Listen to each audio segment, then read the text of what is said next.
Assalamu alaikum warahmatullahi wabarakatuh. Hope you're doing well. I have followed Alex Jones' work for over 10 years. I watch a lot of the memes that people do of him, like supercut edits, which make me laugh very hard because he's a bit of a caricature. And he's changed a lot over the years, especially after him getting sued over Sandy Hook, and I've listened to him backpedal. We're all about humanity. I don't care if you're green, black, or white, or red. Like, he goes on, and he flip-flops constantly. He says it's good versus evil, and this humanity versus the globalists. But then he'll turn around and say Sharia law is designed to conquer civilization. And he had a conversation with Steven Crowder where he insulted Muslims, and he's got a big problem with Muslims. But he is a huge defender of is not real. So that should be noted. Also, Alex was banned in a lot of places. So he recognizes that in order to get some type of protection from the right wing, he's going to have to attack Muslims. If you want to have popularity right now in the right wing circles, you have to hate Muslims, you have to hate brown people, and you have to dislike immigrants and refugees. And you gotta LARP as a Christian crusader.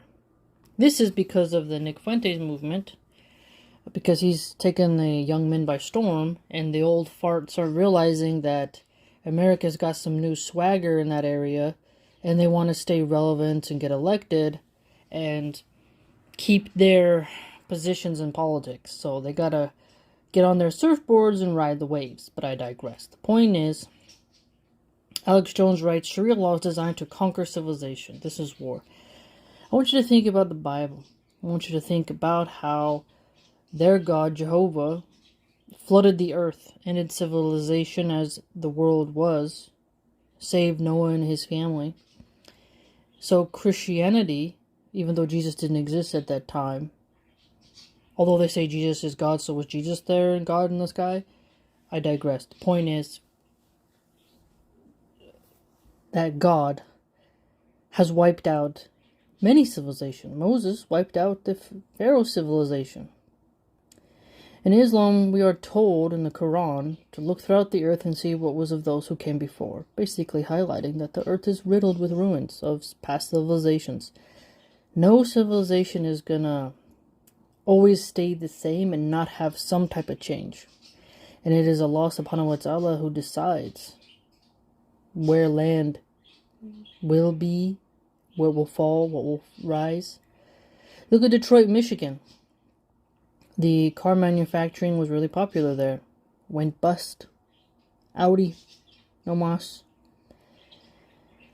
If you see the 2008 subprime mortgage crisis, that reshaped the landscape.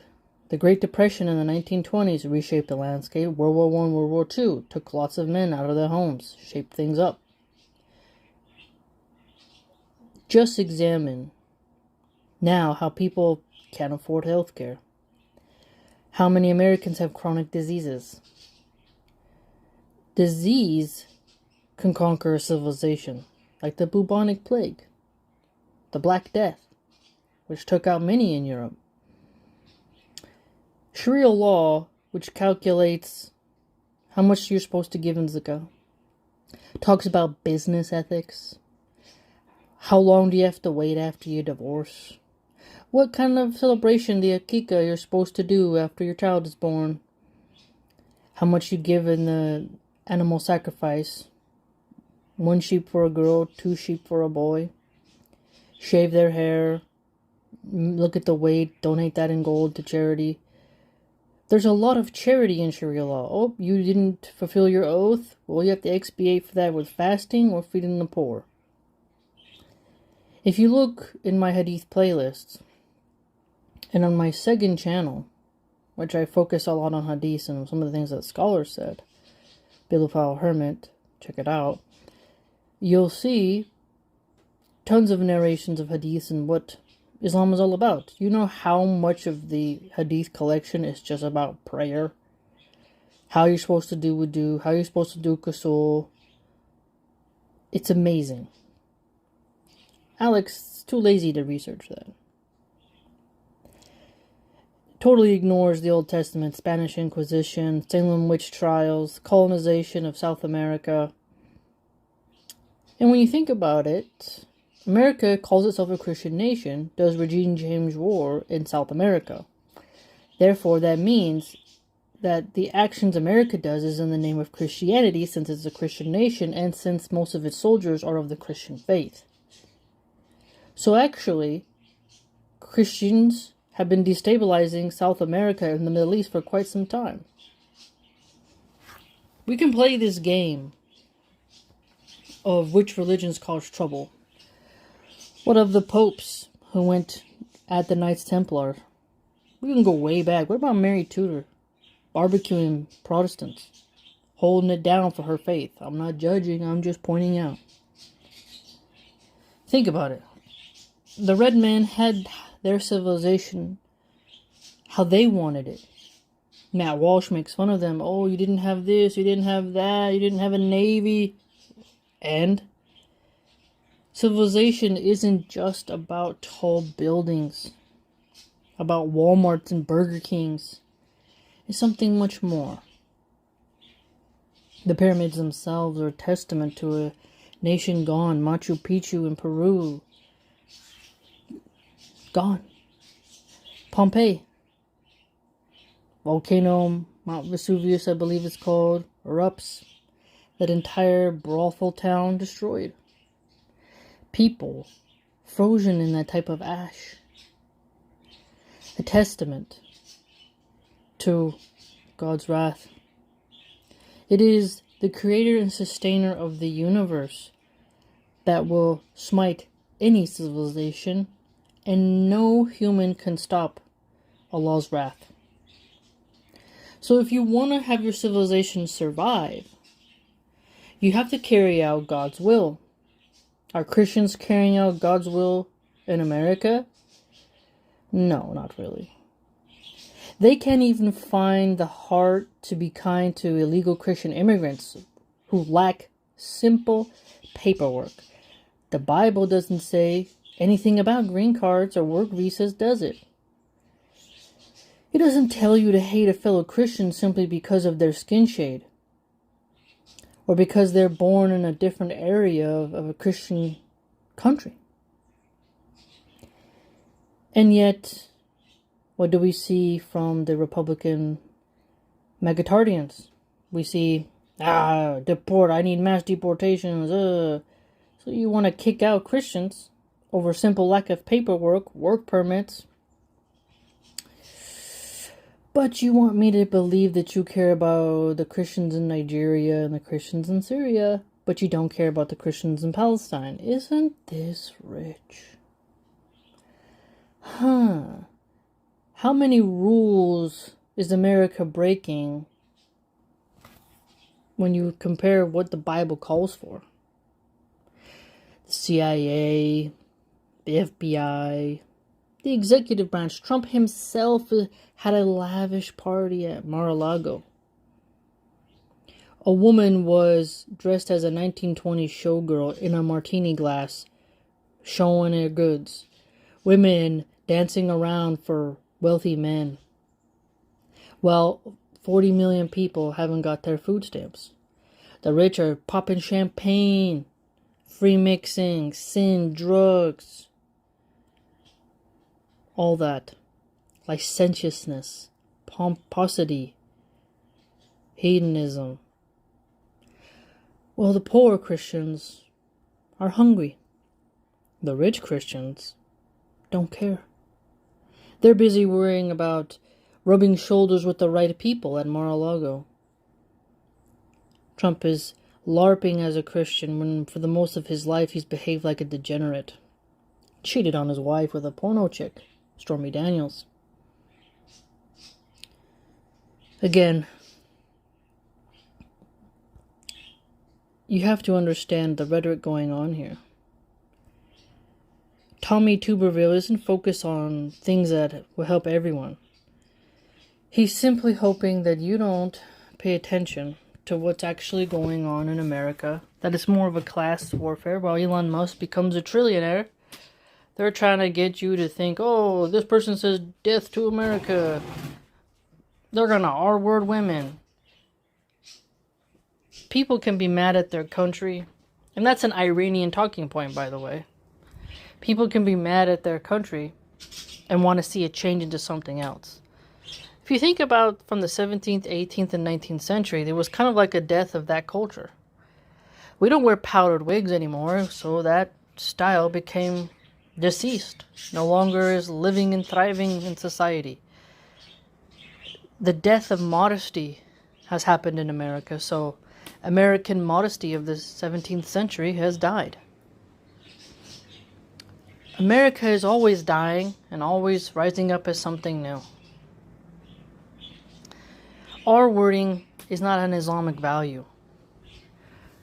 And the irony, especially when Catholic priests, they seem to have a consistent problem, don't they? That wickedness, that evil, occurs everywhere. And Earth is a violent planet. Further, the Bible doesn't have the age 18 mentioned. It is the secularists who told Christians, you can't marry at 16. This is why the Mormons started their promise rings. If you look at the history, though, of the age of consent, that's another thing that's quite fascinating.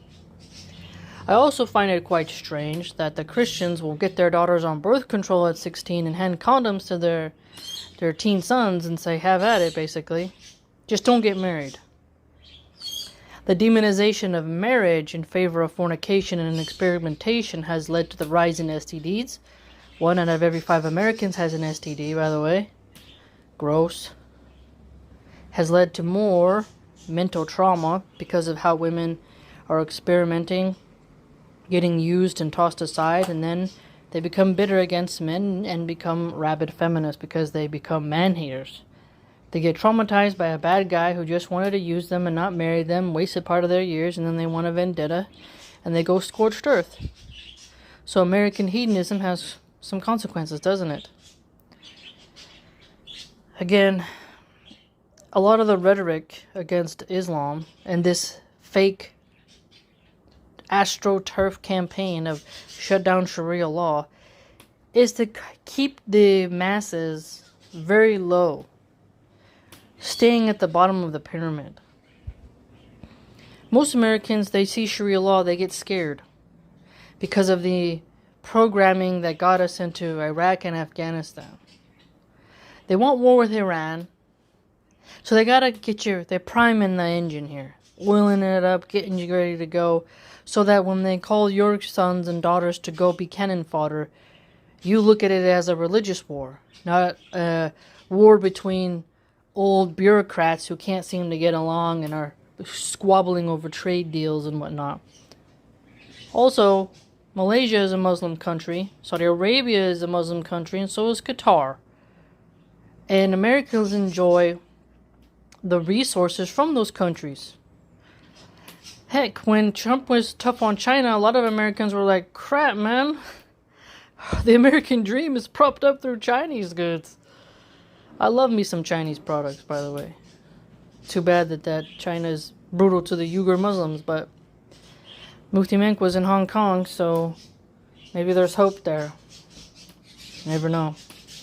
Point is, Sharia law regulates an Islamic civilization. It doesn't conquer a civilization.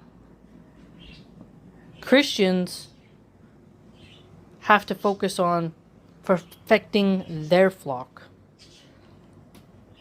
Alex Jones is saying this is war. War. So they say Muslims are coming to cause war, Muslims are invaders, but look at their rhetoric. War, war, war. War is death. War is trouble, strife. Alex Jones has struggled with alcoholism for years. He really does struggle. He needs to focus on staying sober. He used Ozempic, lost weight. He's had divorces. Okay? He has a big mess going on in his own life. He should stop focusing on Muslims. He's scatterbrained so much now because he has stacks of papers on his desk, and I've listened to hours of his show. So I know what I'm talking about when it comes to Alex. I've watched his documentaries from way back in the day, and I still peek in to see what he's doing. He's also back on YouTube, so I'm able to drop in, see what's going on. Owen Schroyer left his Infowars and has his own podcast now on Rumble. So Alex can't even keep his workers, and Owen kind of let the cat out of the bag with how hard it is to work with Alex. And how Alex wouldn't pay Owen a sort of living wage. And then Alex had a meltdown about it. So maybe Alex should focus on his family, his sobriety, and, the court battles that he has with the Sandy Hook parents. He's got a lot of mess. And if he was truly honest, he would know that Muslims are a minority. America faces the globalists. He said, oh, no, the globalists, the technocrats. He'll interview people, reptilian shapeshifters, the Freemasons, the cultists, the Illuminati. Okay, who is it now, Alex? How many boogeymen you gonna pop up? Pick a lane, my guy, because your freeway is scary. You're going left, right, circling, roundabout. It's pretty intense. So, may Allah subhanahu wa ta'ala protect the believers, because there's a hard campaign against us right now. And I really hope that more people can learn to actually study Islam. Not from the Islamophobic perspective, but from an honest one. Which takes humility, which is not really easy. It's fascinating how people will be like, oh, the Prophet Muhammad, he was a warlord, but then turn around and be like, yeah, Julius Caesar, Napoleon, Mark Antony. And you're like, wait a minute. George Washington. People who participated in wars. So either you respect the art of the military prowess or you don't. Which is kind of like what Niccolo Machiavelli was talking about in the book I was reading on my channel. Check it out, where he mentioned virtue. Military prowess. That it takes that type of a man to lead men. And the Prophet Muhammad, peace be upon him, led men into war and fought in wars. Whereas Trump was a draft dodger. He does stupid little TikTok dances. And paints his face orange. Not really a leader of men. He's a dirty pervert. It's not really militaristic. Not that Biden was. But it's just fascinating how things change. Stay safe. Pray for the believers. Free Palestine.